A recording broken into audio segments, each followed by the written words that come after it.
नमस्कार, मैं हूं आपके साथ दीपक भदौरिया। हमारे खास प्रोग्राम बिग डिबेट में आपका स्वागत है। चुनावी साल में पीएम मोदी लगातार मध्य प्रदेश का दौरा कर रहे हैं और आज पीएम मोदी चंबल के दौरे पर रहे। एमपी के सबसे बड़े राजनीतिक केंद्र ग्वालियर चंबल में पीएम मोदी पार्टी को मुसीबत से निकालने के लिए नेताओं को जीत का मंत्र देने पहुंचे थे। आज चर्चा इसी मुद्दे पर, उससे पहले देख लेते हैं रिपोर्ट। चुनावी साल में पीएम मोदी लगातार मध्य प्रदेश का दौरा कर रहे हैं। पीएम मोदी ने एमपी के सबसे बड़े राजनीतिक केंद्र ग्वालियर चंबल को हजारों करोड़ों की सौगातें दी। उन्होंने डबल इंजन की सरकार के फायदे बताए तो कांग्रेस पर भी जमकर निशाना साधा। मोदी ने कहा कि इन लोगों का एक ही काम है, देश की प्रगति से नफरत। अपनी नफरत में ये देश की उपलब्धियों को भी भूल जाते हैं। आज देखिए, पूरी दुनिया में भारत का डंका बज रहा है। आज दुनिया को भारत में अपना भविष्य दिख रहा है, लेकिन जिनको कुर्सी के सिवा कुछ नहीं दिखता, उनको देश का डंका बजना अच्छा नहीं लगता। आज आप देखिए, पूरी दुनिया भारत का गौरव गान कर रही है। दुनिया में भारत का डंका बज रहा है कि नहीं बज रहा है? बज रहा है कि नहीं बज रहा है? आज दुनिया को भारत में अपना भविष्य दिखता है, लेकिन जो राजनीति में उलझे हुए हैं, कुर्सी के सिवा जिनको कुछ नजर नहीं आते, उन्हें आज दुनिया में हिंदुस्तान का डंका बजना भी अच्छा नहीं लगता। वहीं पीएम मोदी ने कहा कि भारत 9 वर्षों में 10वें से नंबर से 5वें नंबर की आर्थिक ताकत बन गया है, पर ये विकास विरोधी लोग ये सिद्ध करने में जुटे हैं ऐसा हुआ ही नहीं है। सत्ता भूखे लोगों के पेट में दर्द हो रहा है। विकास विरोधी लोगों को देश ने 6 दशक दिए थे, 60 साल कम नहीं हुए थे। उनके पास भी मौका था, नहीं कर पाए, तब भी मेरी भावनाओं से खेलते थे। आज भी वही खेल खेल रहे हैं। वो आज भी जात पात को बांटने का पाप कर रहे हैं। वो आज भी घोर भ्रष्टाचारी हो गए हैं। वो पहले भी एक परिवार का गौरव गान करते थे, आज भी एक ही परिवार में भविष्य देखते हैं, इसलिए वो विकास नहीं देख पाते। एमपी का विकास वो लोग नहीं कर सकते जिनके पास ना तो कोई नई सोच है, न विकास का रोड मैप है। इन लोगों का सिर्फ एक ही काम है, देश की प्रगति से नफरत, भारत की योजनाओं से नफरत। अपनी नफरत में ये देश की उपलब्धियों को भी भूल जाते हैं। बहरहाल, ये पहला मौका नहीं है जब पीएम मोदी ने कांग्रेस को आड़े हाथों लिया।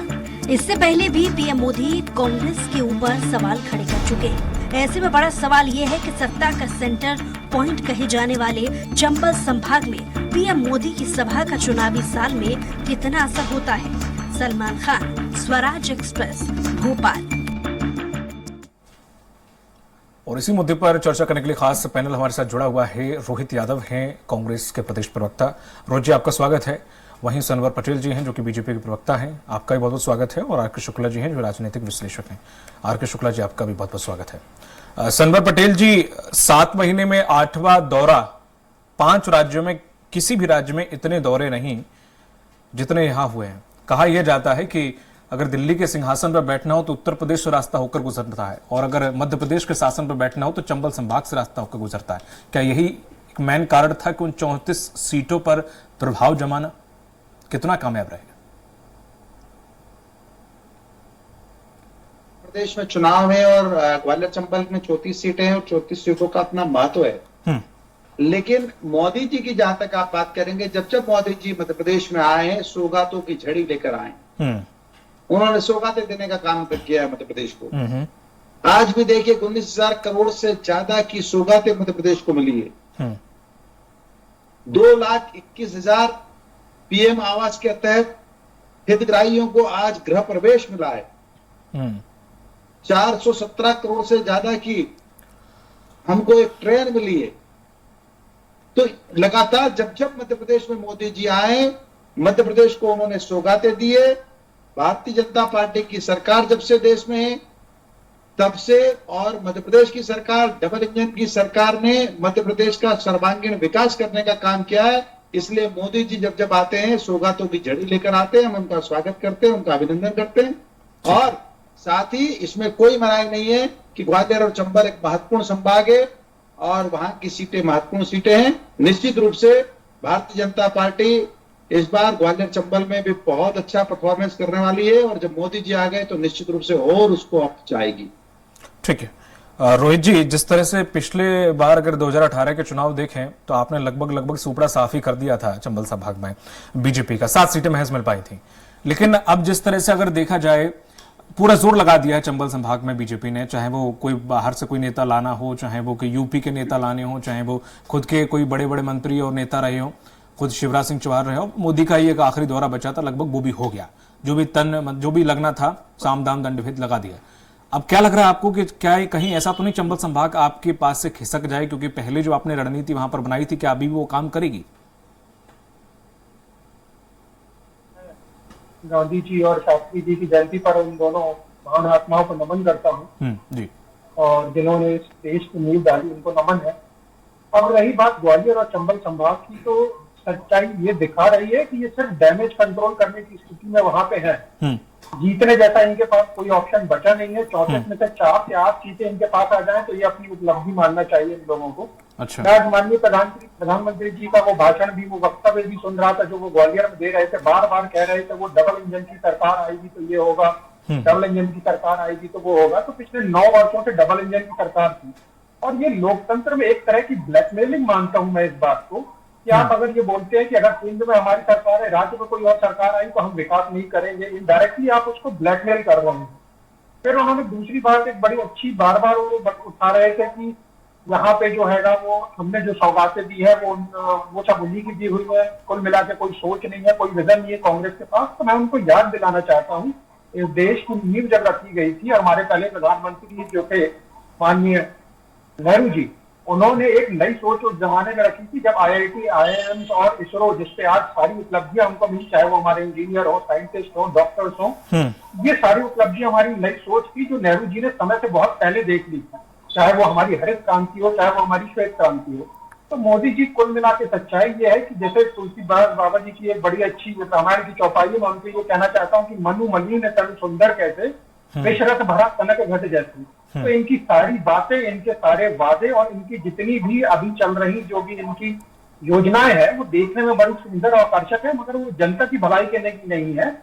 जैसे किसी को विष को बड़े अच्छे सुंदर कलश में भर दिया जाए, उसकी तासीर नहीं बदलती।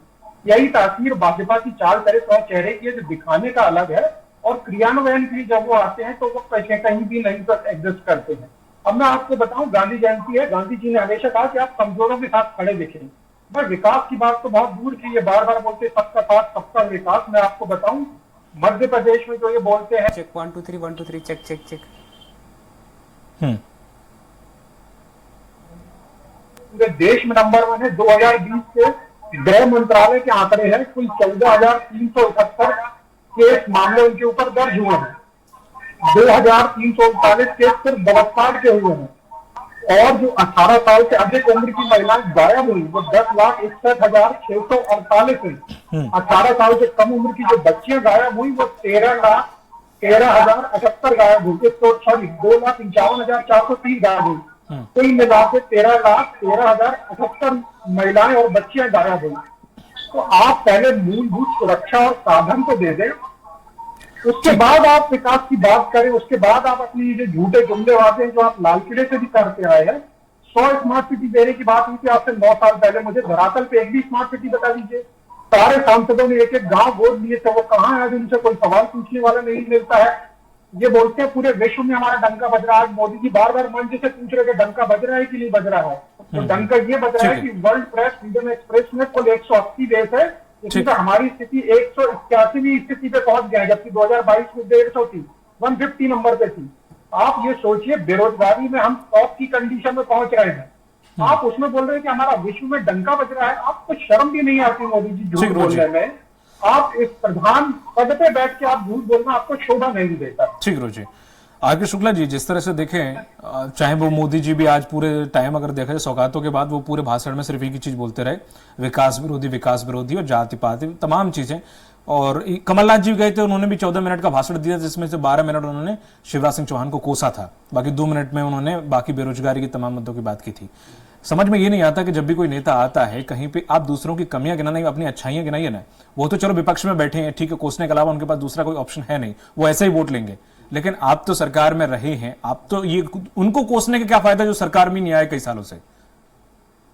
पूरे टाइम अगर आप उनको ही कोसते रहे हैं, अब समझ में नहीं आता। इंडिया गठबंधन होगा, देश के ऊपर होगा। अभी बात मध्य प्रदेश में आई है तो मध्य प्रदेश की करें ना, वो इंडिया गठबंधन ये है, ये खत्म हो रहा है, हिंदुत्व खत्म हो रहा है, जातिवाद आ रही है, लोकतंत्र खत्म हो रहा है। ये बातें एक प्रधानमंत्री को आके एक संभाग में आके इस तरह से रखना, ये कहां तक सही था? सर, प्रधानमंत्री जी का एक अपना परसेप्शन है। वो समाज को, वोटरों को आकर्षित करने के लिए जो उनको लगता है कि हाँ, इन मुद्दों से हम जनता का जो मत है उसको मेन ट्रैक से हटाकर और दूसरी तरफ ले जा सकते हैं, वो अपना परसेप्शन अपने हिसाब से। ऐसा तो नहीं वो इसी के साथ साथ विधानसभा चुनाव के साथ साथ लोकसभा की भी तैयारी कर रहे हैं, वैसे मट्टी गढ़ने का काम? सर, निश्चित रूप से विधानसभा चुनाव लोकसभा का सेमीफाइनल है। जहां तक सवाल आज का है ग्वालियर में प्रधानमंत्री जी के दौरे का, तो इन ग्वालियर चंबल संभाग की जो 34 सीटें हैं वो पूरी, उनमें से अधिकतर विधानसभाओं में विधानसभा क्षेत्र है जो कांग्रेस का एक परंपरागत गढ़ रहा है। और उसमें जिन सिंधिया घराने की भी छवि है ना, लोग अभी भी लोगों का झुकाव सिंधिया घराने की तरफ रहा है कांग्रेस के दौर में। लेकिन अब चूंकि सिंधिया जी खुद बीजेपी में आ गए हैं, तो ये देखने का अब समय है या एक प्रश्न है कि उनका जो इन परंपरागत वोटर है कांग्रेस का, वो क्या सिंधिया जी के साथ आके बीजेपी में शिफ्ट हुआ है या नहीं हुआ है। और यही मुख्य कारण है कि बीजेपी उस पर्टिकुलर तो चुनाव में देख लिया था ना सर रिजल्ट हमने। सर, वो उपचुनाव आपने भी देखे हो, पूरे प्रदेश में कहीं भी हो, जो भी सत्ताधारी पार्टी होती है उसका फायदा उपचुनाव में मिलता है। लेकिन सिंधिया जी के बीजेपी में आने के बाद जो उनका मुख्य चुनाव है, जो आम चुनाव है, वो उसका सामना अब करना पड़ेगा। और इसी चुनाव के बाद सिंधिया जी की लोकप्रियता उस क्षेत्र में कितनी है ये भी आगे जाएगी। तो उसको प्रभावित करने के लिए आपने अभी देखा कि बीजेपी ने अपने जो एक बहुत केंद्रीय मंत्री थे नरेंद्र सिंह तोमर को उतार दिया। दूसरी तरफ जो प्रदेश के नंबर 2 के चेहरा है नरोत्तम मिश्रा जी, वो उस क्षेत्र को पहले से बिलोंग करते हैं। और चूंकि कहीं ना कहीं बीजेपी को ऐसा लगता है कि जो इन कांग्रेस की परंपरागत वोटर हैं वो कहीं वहीं के वहीं रुक ना जाएं, उनको हम कैसे बीजेपी की तरफ शिफ्ट करें, तो वो साम दाम दंड भेद की नीति अपना रहे हैं। और उसी क्रम में आज प्रधानमंत्री जी का दौरा था, उन्होंने आपने देखा कि 19,000 करोड़ की परियोजनाओं का क्या शिलान्यास किया है। ठीक है, जिस तरह से बीजेपी प्रवक्ता के पास मैं आऊंगा सर, सनवर जी, जिस तरह से देखा जाए ग्वालियर चंबल संभाग की बात करें, हम बड़ा विकास का पिटारा खोल दिया, लेकिन ग्वालियर चंबल संभाग से अगर देखा जाए तो कई नेता हैं, एक बहुत भारी भरकम नेता हैं, चाहे भारत सिंह कुशवाहा ले लो, सिंधिया ले लो, चाहे वो आप जयवान सिंह पवैया ले लो, तमाम कद्दावर नेता है, अरविंद सिंह भदौरिया ले लो, वो सब उसी क्षेत्र से आते हैं। जो भी दिग्गज एक खांटी नेता हैं उससे निकले हुए हैं। और पुराने भी आज मोदी जी ने गिनाया कि अटल बिहारी वाजपेयी से विजय राजे सिंधिया जी, तमाम ऐसे बड़े जिन्होंने स्थापना की बीजेपी की, वो भी वहीं से। लेकिन ऐसा आपको नहीं लगता कि मध्य प्रदेश में जिस तरह से विकास हुआ है, ग्वालियर चंबल संभाग आज भी उतना ज्यादा अछूता है कि वहां उतना विकास नहीं हुआ? अगर कुछ ऐसे विकास हैं तो आप उंगलियों पे मुझे गिना सकते हैं कि मुख्य विकास ही कुछ 3 या 4 सालों में आए हैं, मैं मान लूंगा। देखिए दीपक जी, आप ग्वालियर की जहां तक बात कर रहे हैं, पूरे मध्य प्रदेश में, पूरे मध्य प्रदेश के, मैं मध्य प्रदेश के प्रवक्ता के नाते बैठा हूं, मैं पूरे मध्य प्रदेश के आपको आंकड़े गिना सकता हूं। सिर्फ चंबल संभाग सर? दीपक जी सिर्फ चंबल के लिए आपको अलग से डिबेट रखना पड़ेगी, तो फिर चंबल के लिए जिलावार बात हम सर चंबल संभाग की आज बात कर रहे हैं ना, दौरा तो उनका वो हुआ ना, वहीं पर उन्होंने सौगात दी ना सर। तो मैं तो सिर्फ आपसे ये पूछूंगा, अब आप मध्य प्रदेश में गिनाएंगे, मेरा मुद्दा ही नहीं आज वो सर। नहीं, आपने मुद्दा ये नहीं रखा है, आपने मुद्दा रखा है कि मोदी जी आए चंबल में। ठीक है, वो आप अलग से गिना दीजिए मुझे मध्य प्रदेश के, आप चंबल संभाग के पहले गिना दीजिए। गलत बात मत कीजिए दीपक जी। अरे मैं कहाँ गलत बात कर रहा हूँ सर? मुद्दे पर बात कीजिए, मुद्दा आंकड़े हैं नहीं सर क्या? आंकड़े हैं नहीं सर, जिलावार है। अरे आप तो ऐसे वो कर रहे हो, आंकड़े हैं नहीं क्या सर? मैं तो सिर्फ इतना पूछ रहा हूँ, आपका गुस्सा बता रहा है कि आंकड़े नहीं है शायद आपके पास। तहसीलवार भी तैयार है, लेकिन आपको आप पूरे मध्य प्रदेश के बता दीजिए, बाद में मुझे चंबल संभाग के भी बता दीजिएगा। नहीं कर सकते आप सर, आप सुन तो लीजिए नहीं कर सकते सर, सुन तो लीजिए, आप पूरे मध्य प्रदेश के भी गिना दीजिए, मैं सुन लूंगा और दर्शक भी सुन लेंगे। विषयांतर मत कीजिए। आज मोदी जी आए थे, ये विषय आपने रखा है, ग्वालियर चंबल में आए थे, ये विषय रखा है, और आप तहसीलवार ग्वालियर चंबल के मुद्दों पर बात, आप बोल लीजिए पहले, बात कीजिए, लेकिन आपको मुद्दा रखना पड़ेगा वो। ठीक है, अब मैं आपसे, आप एक बीजेपी को रिप्रेजेंट कर रहे हैं, आप पूरे मध्य प्रदेश के साथ साथ मुझे चंबल संभाग के भी बता सकते हैं सर? सुनिए 2003 के आंकड़े, 2003 तक इस मध्य प्रदेश में मात्र 50,000 किलोमीटर सड़कें होती थी, आज 5,11,000 किलोमीटर सड़कें हैं। सुनिए आप यहां की सिंचाई, 2003 तक मात्र 6 लाख हेक्टेयर कृषि भूमि सिंचित होती थी, आज 47 लाख हेक्टेयर कृषि भूमि सिंचित है जी। आज तीसरी खेती 6 लाख हेक्टेयर हो रही है जी जी, जी। आज मध्य प्रदेश के गेहूं का जो पैदावार है और जो देश से निर्यात होता है, ठीक है, उसमें 45% हिस्सा मध्य प्रदेश का है। ठीक सर, ठीक। आप मध्य प्रदेश ने पंजाब जैसे कृषि प्रधान प्रांत को पछाड़कर एक बार नहीं, 2 बार नहीं, 7 बार, ठीक है, पंजाब को पछाड़कर कृषि कर्मण अवार्ड जीता है। ठीक है, आप सुनिए कि जो आयुष्मान के लिए कभी मध्य प्रदेश की जनता ने सुना नहीं था, सोचा नहीं था, आज 30 लाख लोग उपचार करा चुके हैं और 3 करोड़ ठीक सर, आयुष्मान कार्ड मध्य प्रदेश में बने हैं। ठीक सर, सर एक्चुअली ये सारी सर, ये हम पहले कई डिबेटों में सर योजनाएं आपकी बता चुके हैं सर। सुन लीजिए, मैं सिर्फ इतना चाह रहा हूं कि मध्य प्रदेश का जो, सुन लीजिए दीपक जी, सुन सर, आप अब क्वेश्चन तो पूछने दीजिए सर। आप चाहते हैं मध्य प्रदेश के चंबल संभाग का जो मतदाता है वो कहता है कि वो अपने आप को ठगा हुआ महसूस कर रहा है, और लगातार कांग्रेस भी यही कहती है। तो मैं सिर्फ आपसे ये चाह रहा था कि वहां पे कुछ बड़े प्लांट या कुछ विकास के कुछ काम हुए तो वो आप गिना दें, बाकी कोई बात नहीं। एक्सप्रेस हाईवे से लगाकर सर, क्या सर? तो आज कूनो चंबल एक्सप्रेस हाईवे के प्रोजेक्ट से लगाकर आज कूनो के चीता के लिए पूरा, आज पता है आपको श्योपुर में जमीनों के रेट क्या हो गए? चीता के कूनों से जनता को सर क्या लाभ मिला सर? अरे वाह साहब, आप कह दीजिए कि कितने लोगों को रोजगार मिल गया सर? कितने लोगों को रोजगार मिल गया सर? दीपक जी, अरे दीपक जी सुनना भी सीखो भाई, प्रश्न करते हो तो। सर आप कह दीजिए कि महाकाल लोग बना तो जनता को क्या लाभ मिला? सर 2 लाख लोग रोज आ सर, रहे वो हैं, टूरिस्ट हब है, लोग पहुंच रहे हैं वहां पे, समझ में आता है। सुन लीजिए मेरे भाई, सुन लीजिए सर, थोड़ा सुनना भी सीखे दीपक भैया। बिल्कुल सर, सुनाई सर, मैं सुन रहा हूँ। दीपक जी थोड़ा सुनना सीखिए, सर आ रही कानों में आवाज। ठीक है सर, अब आप रखिए। आप कह देंगे कि महाकाल लोग से जनता को क्या लाभ मिला? जब 2 लाख लोग आएंगे तो रोजगार नहीं मिलेगा। समय थोड़ा सा कम है सर। घर घर में होटल हो गए, 10,000 ऑटो हो गए। ठीक है, लोगों का व्यापार है। ठीक है, रोहित जी, व्यापार फल फूल रहा है। पटेल जी मैं आपके पास लौटूंगा। लोगों का जीवन स्तर ऊंचा उठा है। पटेल जी मैं आपके पास लौटूंगा जी। ठीक है रोहित जी, चंबल संभाग में एक कूनो टाइगर रिजर्व आ गया चीता वाला, और दूसरे एक हाईवे निकल गया। अब जनता को लाभ मिला, बाकी और भी होंगे तो शायद हो सकता है पटेल जी नहीं लिख के लाए होंगे तो इसलिए वो बता नहीं पाए, हो सकता है कुछ और भी योजनाएं हों। अरे भाई विषय रखना कभी आप सर, वो भी रख लेंगे सर, उसी में विषय रख लेना सर, वो भी रख लेंगे। अब मोदी जी सर हर राज्य में जा रहे हैं तो सर पर्टिकुलर उसी चीज की मैं बात करूंगा ना सर।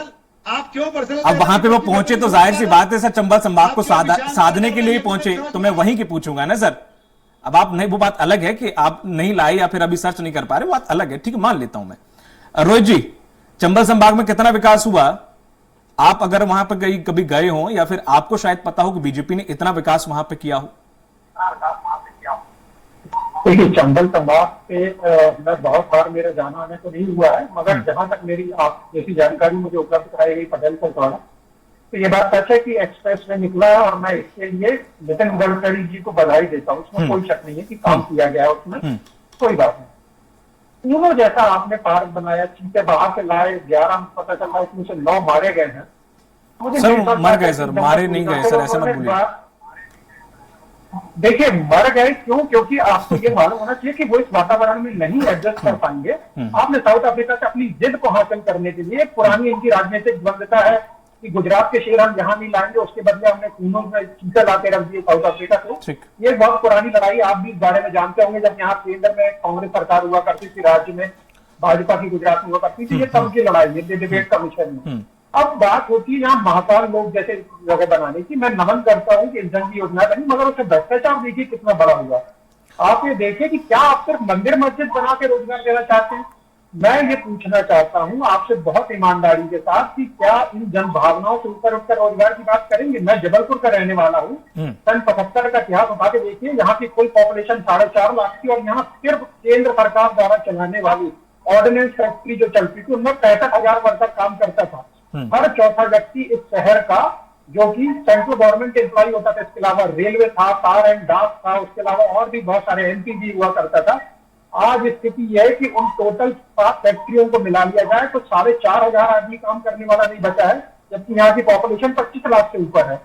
तो ये वो विजन है कांग्रेस का और इस ढंग का काम था कि लोगों के रोजगार पे बात होती थी, मंदिर मस्जिद मुद्दा नहीं होता था। अगर ऐसे मंदिर मस्जिद के मुद्दे की बात करनी है तो मैं पूछना चाहता हूँ पटेल साहब से, मुझसे सीनियर है, समय कम है रोहित जी, समय कम है जी, बस एक सेकंड। विरोधी जी के विषय में उनकी क्या राय है? संसद में बैठ के एक पूरी की पूरी हमारे भाइयों को, एक प्रजाति को वहां पे बैठ के गाली दी जाती है और उस पर पटेल साहब का क्या रिएक्शन? आज तक उन्होंने क्या एक्शन दिया उसके ऊपर, क्या वक्तव्य देना चाहिए? नोटिस दिया तत्काल पार्टी ने, तत्काल नोटिस दिया।